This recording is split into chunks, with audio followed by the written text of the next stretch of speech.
ಇಂದಿರಾ ಗಾಂಧಿ ಪ್ರಧಾನಿಯಾಗಿದ್ದ ಅವಧಿ ಅಂದರೆ 1975. ಅದು ಜೂನ್ 25ರಂದು ತುರ್ತು ಪರಿಸ್ಥಿತಿನ ಹೇರ್ತಾರೆ.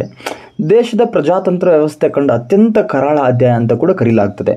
ದೇಶದ ತುರ್ತು ಪರಿಸ್ಥಿತಿಯನ್ನು ಕಂಡು ಇವತ್ತಿಗೆ 50 ವರ್ಷ ಆಗಿದೆ.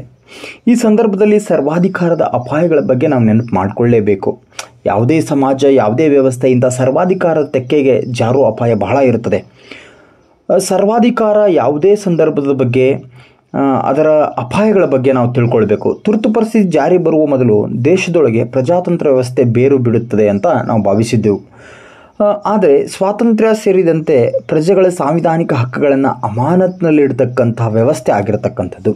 ವಿರೋಧ ಪಕ್ಷದ ನಾಯಕರು ಹಾಗೂ ಸಾಂವಿಧಾನಿಕ ಹಕ್ಕುಗಳ ಪರವಾಗಿ ಹೋರಾಟ ನಡೆಸುವವರು ಸಾರಾಸಗಟವಾಗಿ ಬಂಧಿಸಿದ್ದು, ಮತ್ತು ಮಾಧ್ಯಮ ಸ್ವಾತಂತ್ರ್ಯವನ್ನು ಹತ್ತಿಕ್ಕಿದ್ದು, ಸರ್ಕಾರ ಮನಸ್ಸಿಚ್ಛೆ ತೀರ್ಮಾನಗಳನ್ನು ಕೈಗೊಂಡಿದ್ದು, ವ್ಯಕ್ತಿಯೊಬ್ಬರ ಸುತ್ತ ಆಡಳಿತ ಮತ್ತು ರಾಜಕೀಯ ಗಿರಿಕಿ ಹೊಡೆದಿದ್ದು, ಪ್ರಜಾತಂತ್ರ ವ್ಯವಸ್ಥೆಯನ್ನು ನಡುಗಿಸಿರತಕ್ಕಂಥದ್ದಾಗಿರ್ತಕ್ಕಂಥದ್ದು ನಮಗೆಲ್ಲ ಗೊತ್ತಿದೆ.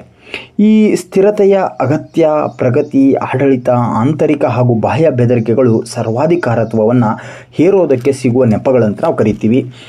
ತುರ್ತು ಪರಿಸ್ಥಿತಿ 21 ತಿಂಗಳಿಗೆ ಕೊನೆಗೊಂಡಿತು ಅನ್ನೋದು ಅದರ ಕುರಿತಾದ ಒಂದು ಒಳ್ಳೆಯ ಸಂಗತಿ.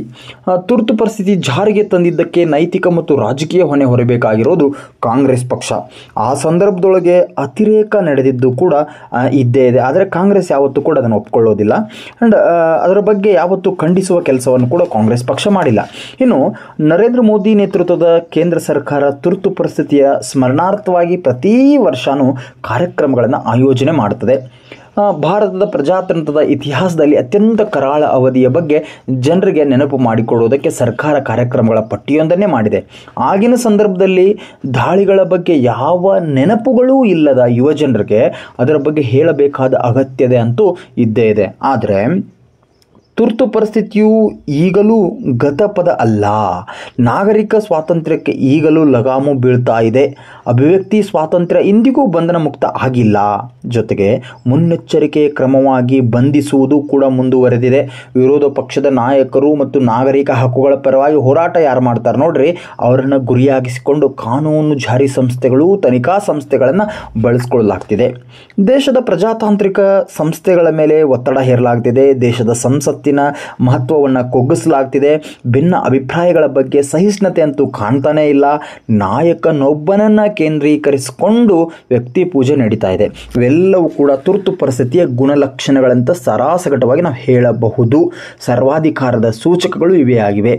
ದೇಶದಲ್ಲಿ ಅಘೋಷಿತ ತುರ್ತು ಪರಿಸ್ಥಿತಿ ಜಾರಿಯಲ್ಲಿದೆ ಎಂಬ ಮಾತನ್ನು ವಿರೋಧ ಪಕ್ಷಗಳು ಹಲವು ನಾಯಕರು ಹೇಳ್ತಾ ಇದ್ದಾರೆ. ಆದರೆ ತುರ್ತು ಪರಿಸ್ಥಿತಿಯ ಸಂದರ್ಭದಲ್ಲಿ ನಡೆಯುವುದನ್ನು ಸಮರ್ಥಿಸಲು ಈಗಿನ ಸಂದರ್ಭದಲ್ಲಿ ಆಗುತ್ತಿರುವುದನ್ನು ಬಳಸ್ಕೊಳ್ತಿರತಕ್ಕಂಥದ್ದು ಖಂಡಿತ ತಪ್ಪು. ಆದರೆ ತುರ್ತು ಪರಿಸ್ಥಿತಿ ಅನ್ನೋದು ಸರ್ವಾಧಿಕಾರಿ ಮನಸ್ಥಿತಿಯ ಸರ್ಕಾರ ಬಳಸಿದ ರಾಜಕೀಯ ಕಾನೂನಿನ ಅಸ್ತ್ರ ಮಾತ್ರ ಅಲ್ಲದೆ ಅದು ಸ್ವಾತಂತ್ರ್ಯಕ್ಕೆ ಮತ್ತು ಸಂವಿಧಾನದ ಅತ್ಯುತ್ತಮ ಮೌಲ್ಯಗಳ ವಿರುದ್ಧವಾಗಿ ವರ್ತಿಸುವ ಅಧಿಕಾರದ ಒಳಗೆ ಕೂತಿರುವ ಮನಸ್ಥಿತಿ. ನಮ್ಮ ಸ್ವಾತಂತ್ರ್ಯದ ವಿಚಾರದಲ್ಲಿ ಸರ್ಕಾರ ಮತ್ತು ರಾಜಕೀಯ ಪಕ್ಷಗಳನ್ನ ನಂಬೋದಕ್ಕೆ ಆಗೋದಿಲ್ಲ ಅನ್ನೋದು ದೇಶ ಕಂಡ ತುರ್ತು ಪರಿಸ್ಥಿತಿಯ ವರ್ಷಾಚರಣೆ ಸಂದರ್ಭದಲ್ಲಿ ಅಗತ್ಯವಾಗಿ ಮನನ ಮಾಡಿಕೊಳ್ಬೇಕಾದ ಪಾಠ ಆಗಿದೆ. ನಮ್ಮ ಸ್ವಾತಂತ್ರ್ಯವನ್ನು ಜನ ತಾವೇ ರಕ್ಷಿಸಿಕೊಳ್ಬೇಕು. ಈ ಸ್ವಾತಂತ್ರ್ಯ ಕಾಪಾಡುವ ಪ್ರಜಾತಾಂತ್ರಿಕ ಸಂಸ್ಥೆಗಳನ್ನು ಜನರೇ ಬಲಪಡಿಸಬೇಕು. ನಮ್ಮ ಸ್ವಾತಂತ್ರ್ಯವನ್ನು ಕಾಪಾಡಿಕೊಳ್ಳುವ ಹೊಣೆ ನಮ್ಮದೇ ಆಗಿದೆ.